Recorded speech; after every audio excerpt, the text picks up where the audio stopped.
Google Gemini வந்து இந்த மாதிரி இமேஜஸை க்ரியேட் பண்ணுறது ரொம்பவும் சுலபமாக்கியிருக்காங்க. நீங்கள் இங்கே பார்க்குற இந்த இமேஜஸ் எல்லாமே நான் கூகுள் ஜெமினாயில் ஜஸ்ட் 1 மினிட்டுக்குள்ளேயே நான் க்ரியேட் பண்ணியிருக்கேன். இதை எப்படி பண்ணலான்றதை இந்த வீடியோவில் நான் உங்களுக்கு காமிக்கிறேன். ஃபர்ஸ்ட் நீங்கள் கூகுள் ஜெமினாய்க்கு வந்ததுக்கப்புறம் இந்த இடத்துல நீங்கள் ப்ராம்ப்ட் டைப் பண்ணணும். உங்களுக்கு வேண்டிய சப்ஜெக்ட் டைப் பண்ணி ப்ராம்ப்டை டைப் பண்ணுங்கள். அதுக்கு முன்னாடி முக்கியமான விஷயம், இந்த இடத்துல நீங்கள் ஃபாஸ்ட்டுக்கு பதிலாக திங்கிங் அப்படின்றத சூஸ் பண்ணுங்கள். அப்போ தான் உங்களோட கான்செப்ட்ஸ் வந்து ரொம்ப சுலபமாகவும் ரொம்ப டீட்டெயில்டாகவும் அவங்க வந்து எக்ஸ்பிளைன் பண்ணுவாங்க ஃபஸ்ட்டு. ஸோ இந்த இடத்துல நான் வந்து இந்த ப்ராம்ப்டை கொடுத்துட போகிறேன். இந்த இடத்துல உங்களோட டார்கெட் ஆடியன்ஸை குறிப்பிடுறது வந்து ரொம்ப முக்கியம். அப்போ தான் உங்களுக்கு வந்து ஸ்பெசிஃபிக்காக இந்த எக்ஸ்ப்ளனேஷன் வந்து உங்களோட டார்கெட் ஆடியன்ஸ் ஒரு உங்களோட ஸ்டூடெண்ட்ஸோ இல்லை கஸ்டமர்ஸ்க்கோ உங்களுக்கு வந்து சென்றடையும். அதனால் டார்கெட் ஆடியன்ஸ் கொடுக்குறது ரொம்ப முக்கியம்.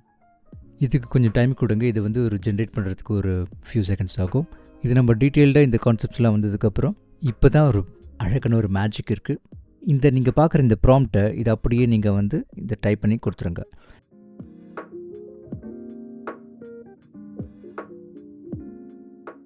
இந்த ப்ராம்ப்டை கொடுத்து நீங்கள் சென்ட் அமுத்துறதுக்கு முன்னாடி முக்கியமாக இந்த டூல்ஸ்க்கு போய் க்ரியேட் இமேஜஸ் அப்படின்றத சூஸ் பண்ணிக்கோங்க.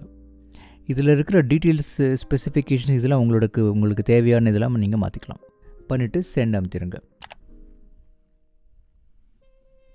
ஸோ இமேஜ் ஜென்ரேட் ஆயாச்சுங்க. உங்களுக்கு இது பிடிச்சிருந்ததுன்னா இதை நீங்கள் டவுன்லோட் கூட பண்ணிக்கலாம். அது மட்டும் இல்லை, நீங்கள் ஏதாவது ஒரு வீடியோ உங்களுக்கு ஏதாவது கற்றுக்கணுன்னா வேறு ஏதாவது புதுசாக ஏதாவது கான்செப்ட் ஏதாவது கற்றுக்கணுன்னா கூட இந்த ஆப்ஷன் நீங்கள் சூஸ் பண்ணி குயிக்காக டெய்லி ஏதாவது ஒரு விஷயத்தை இந்த மாதிரி நீங்கள் வந்து கற்றுக்கலாம். நீங்கள் என்ன இன்றைக்கி எதை புதுசாக கற்றுனீங்கன்றதை கீழே கமெண்ட்ஸில் சொல்லுங்கள். தேங்க்ஸ். பாய்.